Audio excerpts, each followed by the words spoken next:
This is Anthony Olympia with Six String Country, and these lessons we're working on Oceanfront Property, made super famous by the super famous George Strait. It was written by Dean Dillon, Hank Cochran, and Royce Porter.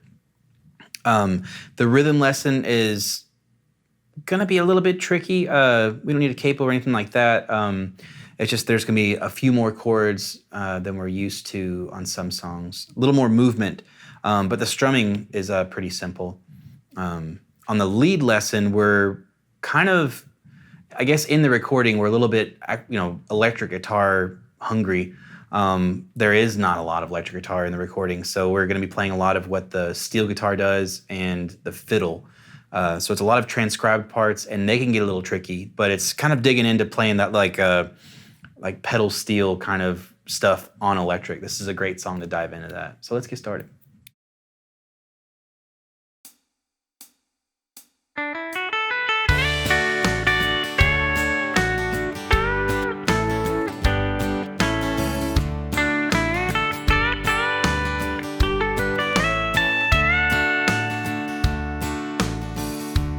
If you leave me, I won't miss you. I won't ever take you back. Girl, your memory won't ever haunt me, 'cause I don't love you. Now if you'll buy that, I got some oceanfront property in Arizona.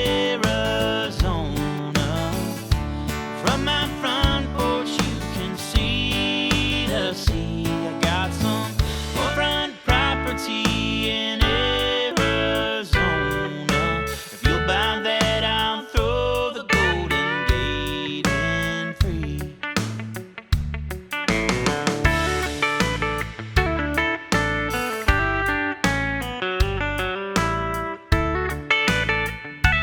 This is the rhythm lesson for Oceanfront Property. We're in the key of D. We are going to have a few more chords than maybe usual, but it's not too bad. Let's just talk through those chords first. We're going to have a D chord, open D string, second fret of the G, third fret of the B, second fret of the high E. And then the next one we'll have is a G chord. I like to play it this way, where it's third fret of the low E, open D, G, third fret of the B and high E. A chord, I have open A string, second fret of the D, G, and B, open high E. And then we'll eventually get to this D over F sharp. I don't usually like to play the D over F sharp with my thumb, but for this song, it makes sense. So it'll be my thumb on the second fret of the low E, open A, D, second fret of the G, third fret of the B, second fret of the high E. And that's all we got to do there for string pattern 4. It'll happen at the end of both verses. Okay? So let's back up now, get to the intro. Let's talk about the chord progression. We've got, we know what the chords are, we know what the string patterns are. Here's the chord progression. A whole measure of D,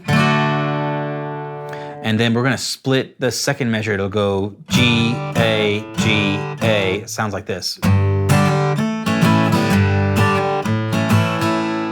Right? Next, we're gonna have half a measure of D, and then the second half of the measure is G.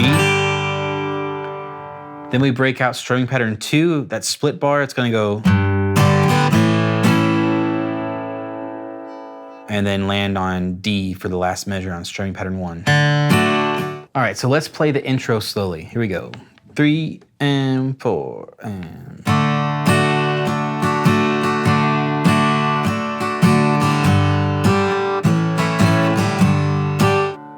All right, so let's try this to a metronome now that we know what's going on. Okay, here we go with the intro. Let's grab that first. 1, 2, ready, go.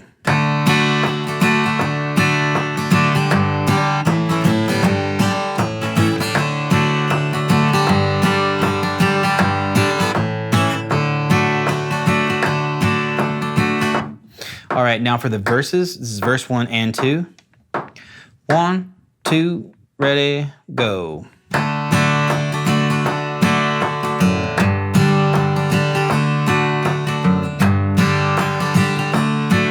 This is the lead lesson for oceanfront property.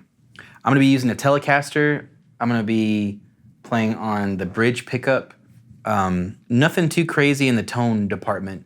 I would say light gain. You might want a little dirt on, just like a little bit of sprinkle of dirt, just so it has some life to it.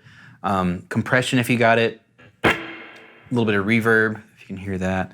We're gonna be covering a lot of what the steel guitar does and fiddle, and they just kind of need to be, moderately saturated in reverb.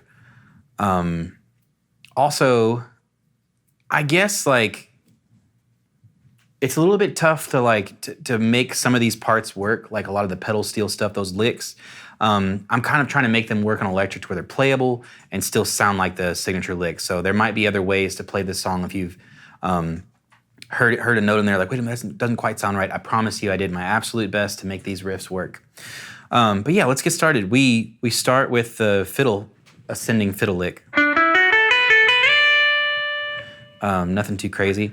Start on the 7th fret of the G, 7, 9, now we're on the B string, 7, 10, E string, 7th fret, back to 10th fret of the B, 7th fret of the high E, slide up to the 10th.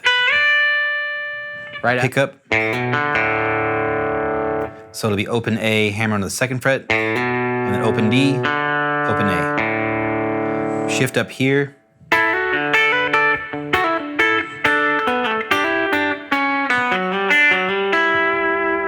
Okay, so 9th fret of the G, 10th fret of the B, hammer on the G string to the 11th fret, and then open D, shift up here, 10th fret of the B and high E, hammer in the B string to the 12th fret,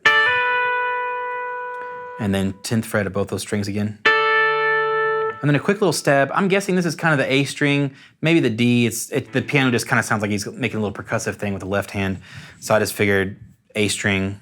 I'm kind of palm muting it too, but and then I'm gonna hit the 11th fret of the G, 10th fret of the B, pull off to the 9th fret of the G. Real quick pull off there. I'm gonna hit the 12th fret of the D next. And now 9th fret of the G, 10th fret of the B. Shift the G string down 2 frets, so now it's 7th fret of the G, 10th fret of the B. And then hit the 9th fret of the D, pull off. Alrighty, so let's try this solo now with a metronome. 1, 2, 3.